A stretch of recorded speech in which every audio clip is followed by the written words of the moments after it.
Mi nombre es Ángela Gómez y estoy con ustedes para actualizar las noticias de esta jornada en France 24. Estos son los titulares. Remesón en la oficina presidencial ucraniana, precipitada por la salida del jefe de gabinete de Volodymyr Zelensky. Pocas horas después del allanamiento de su oficina, Andriy Yermak, conocido por ser la mano derecha del mandatario, salió del cargo en medio de una trama de corrupción. El organismo anticorrupción de Hong Kong arresta a 6 personas en el marco de la investigación por el incendio masivo que afectó al complejo residencial del distrito de Tai Po y en donde ya son 128 los muertos confirmados. Las autoridades denuncian que el fuego se propagó rápidamente por el sistema de andamios de bambú.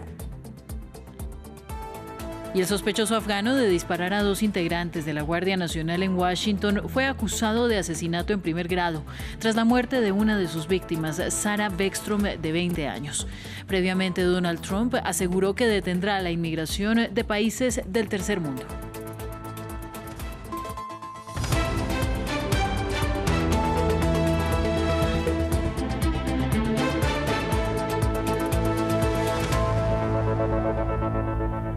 Y comenzamos. El presidente ucraniano Volodymyr Zelensky anunció la renuncia de su mano derecha. El jefe de gabinete Andriy Yermak, después de que las autoridades anticorrupción del país registraran esta mañana su apartamento y su oficina en el marco de investigaciones por corrupción, de las que no se conocen más detalles. Mientras Yermak afirmó que estaba colaborando con las autoridades, el gobierno anunció un cambio total de la oficina presidencial e hizo un llamado a la unidad, al tiempo que exhortaba al Parlamento a aprobar un nuevo presupuesto. El ahora ex jefe de gabinete era una figura clave en los contactos para las negociaciones de paz con Rusia y causaba una gran controversia entre los ucranianos por ser identificado como la figura que representa la corrupción del país. Para que haya fuerza interna no debe haber razones para distraerse con algo distinto a la defensa de Ucrania. Quiero que nadie tenga ninguna duda sobre Ucrania. Por eso hoy se toman las siguientes decisiones internas. Primero, habrá una renovación en la oficina del presidente de Ucrania. El jefe de la oficina, Andriy Yermak, presentó su renuncia.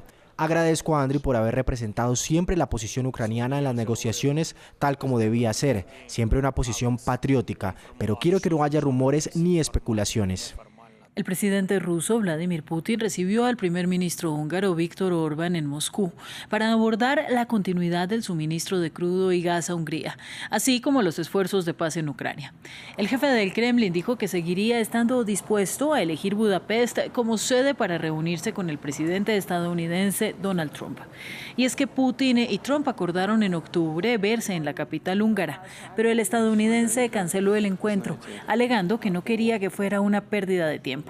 Orbán ha mantenido estrechas relaciones con Moscú, a pesar de la guerra en la vecina Ucrania. Y Hungría sigue dependiendo en gran medida de la energía rusa, a pesar de los esfuerzos contrarios de la Unión Europea.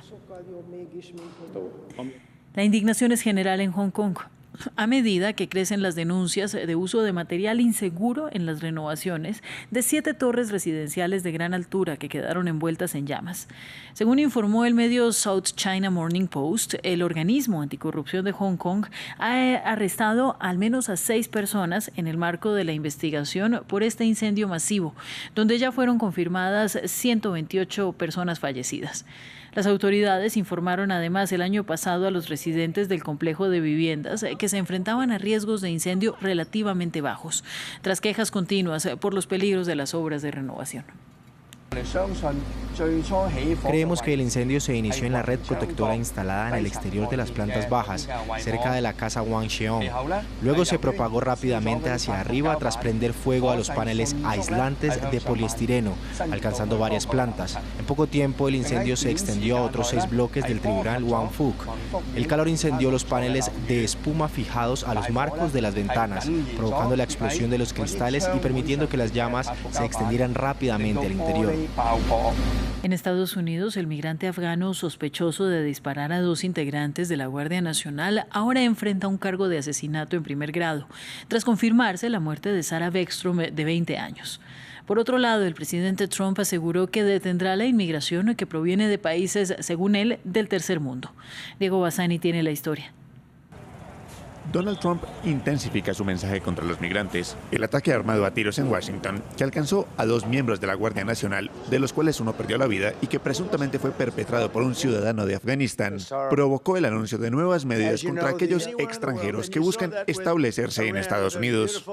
Detendré permanentemente la migración desde todos los países del tercer mundo para permitir que el sistema de Estados Unidos se recupere por completo, terminar con todas las admisiones ilegales de Biden y eliminar a cualquier persona que no sea un activo neto para los Estados Unidos o que no sea capaz de amar a nuestro país, terminar con todos los beneficios y subsidios federales para los no ciudadanos de nuestro país, desnaturalizar a los migrantes que socavan la tranquilidad doméstica y deportar a cualquier nacional extranjero que sea una carga pública, un riesgo de seguridad o no compatible con la civilización occidental. Un anuncio que se suma a la decisión de la Casa Blanca de revisar las denominadas Green Cards de ciudadanos de 19 países del mundo. En respuesta, este viernes, las Naciones Unidas pidieron a Estados Unidos respetar los derechos de los migrantes. Estamos al tanto de los comentarios del presidente. Lo que diría es que todos los estados, independientemente, tienen obligaciones en materia de derechos humanos, y particularmente cuando se trata de preocupaciones de protección de personas que han huido de sus países y han buscado refugio en otros lugares. El FBI y los servicios de inmigración anunciaron que revisarán la situación de todos los afganos que ingresaron bajo la administración Biden y suspendieron todas las solicitudes de inmigración en curso por parte de los ciudadanos del país asiático, medida enmarcada en la nueva perspectiva migratoria estadounidense que, según el Instituto de Políticas de Migración, ha derivado en 340.000 deportaciones por parte del ICE en lo que va del 2025. Las fuerzas israelíes mataron al menos a 13 personas en una operación en el sur de Siria, la mayor de cientos de ataques desde la caída del régimen de Bashar al-Assad. El ejército dijo que buscaba neutralizar islamistas y en un intercambio de disparos en la aldea siria de Beit Jin quedaron 6 soldados israelíes heridos, 3 de ellos en estado grave. El Ministerio de Asuntos Exteriores sirio condenó la operación como un crimen de guerra y acusó a Israel de querer incendiar la región. Nos ampliaba nuestra corresponsal en Jerusalén, Yanira Gómez Muñoz. Israel realiza con frecuencia redadas en Siria, sobre todo en el sur, pero la de hoy en la aldea de Beit Jin, en el suroeste del país, ha sido una de las más mortíferas desde la caída de Bashar al-Assad, que ya pronto cumple un año. Además de muertos, los heridos por fuego israelí se cuentan por decenas. También hay personas desaparecidas y otras tantas decenas de familias han sido forzadas a huir. El Observatorio Sirio de Derechos Humanos asegura que 2 patrullas israelíes penetraron hasta las afueras de Beit Jin para efectuar arrestos, lo que derivó en un enfrentamiento a tiros con jóvenes de la zona y en una serie de bombardeos israelíes. Era, según Israel, una entrada rutinaria en una zona en la que opera semanalmente para, en esta ocasión, detener a 3 sospechosos del grupo islamista libanés Yamal el-Islamiyya.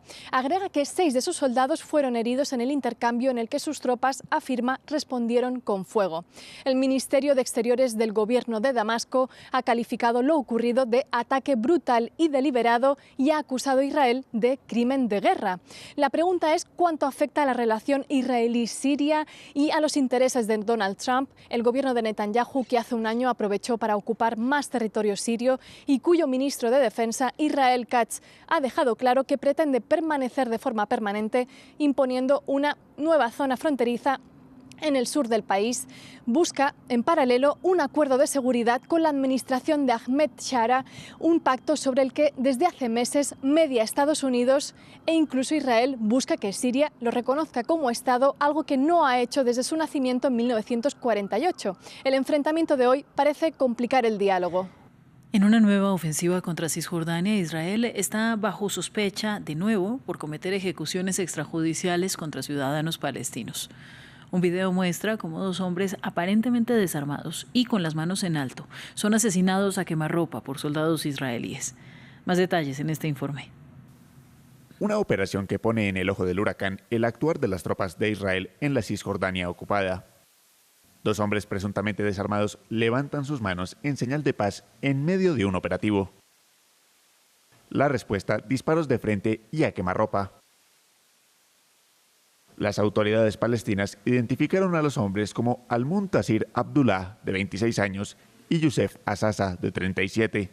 Las fuerzas de ocupación israelíes ejecutaron a sangre fría a 2 jóvenes palestinos en Jenin, incluso después de que se hubieran entregado, una ejecución extrajudicial flagrante que consiste en una violación del derecho internacional humanitario. En un comunicado, el ejército israelí dijo que los 2 hombres eran militantes buscados que habían lanzado explosivos y disparado contra las tropas. Además, Israel dijo que investigaría los asesinatos. Los efectivos que dispararon a los hombres eran parte de la policía fronteriza, una unidad especial que a menudo opera junto con el ejército. El ministro de Seguridad Nacional ultraderechista Itamar Ben-Gvir, quien supervisa la Policía Nacional, dijo que las fuerzas habían hecho lo correcto. Brindo apoyo total a la Guardia Fronteriza y a los combatientes de las fuerzas de defensa que dispararon contra terroristas buscados que salieron de un edificio en Jenin. Los combatientes actuaron exactamente como se esperaba. Los terroristas deben morir. Las muertes ocurrieron en el contexto de una operación militar a gran escala en la Cisjordania ocupada. Israel asegura haber intensificado su campaña en una ofensiva que ha dejado varios muertos y decenas de personas arrestadas. En otras noticias, continúa el recorrido del Papa León XIV por Turquía. Tras reunirse hoy con obispos, sacerdotes y laicos en la Catedral del Espíritu Santo de Estambul, conversó el pontífice con el gran rabino de Turquía y junto al patriarca ortodoxo del país también conmemoró 1700 años del Concilio de Nicea, precisamente desde la antigua Basílica de San Neófito, en el sitio de la antigua Nicea. Desde Estambul nos lo explicaba nuestro corresponsal Adrián Rocha.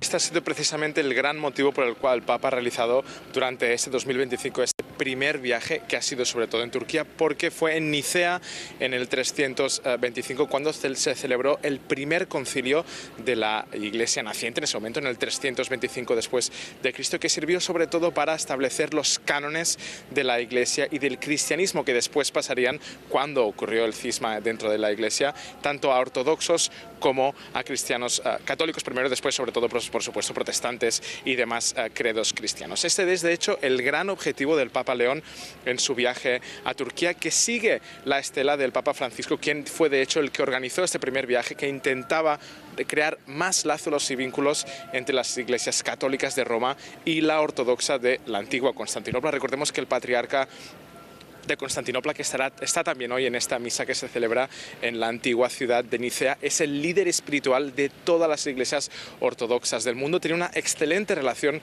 con el Papa Francisco y busca también tenerla con el Papa León, con quien deberán llegar a algún tipo de acuerdo o declaración conjunta, sobre todo firmada mañana, al que supuestamente estrecharán más lazos entre las dos iglesias. Y según se rumoreaba antes con el Papa Francisco, algo que se desconoce hasta la fecha, es que es posible que ambos líderes lleguen algún tipo de acuerdo para celebrar fechas religiosas en las mismas fechas del calendario. Recordemos que en la actualidad la ortodoxia celebra, por ejemplo, Pascua y Navidades 1 o 2 semanas después que lo que marca el calendario de la Iglesia Católica.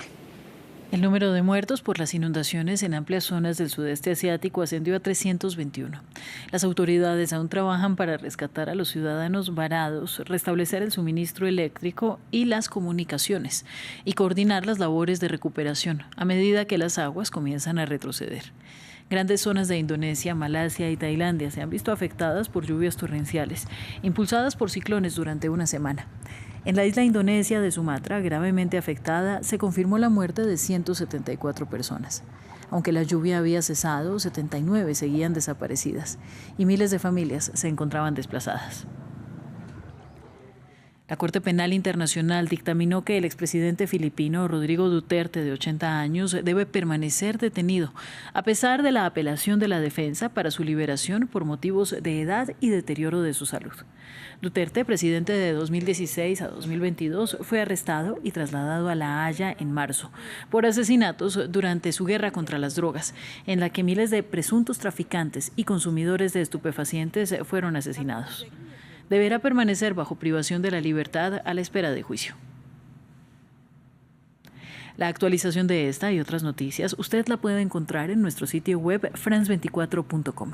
Y más adelante viene Rodrigo Sedano con más noticias. Nosotros nos vemos la próxima semana.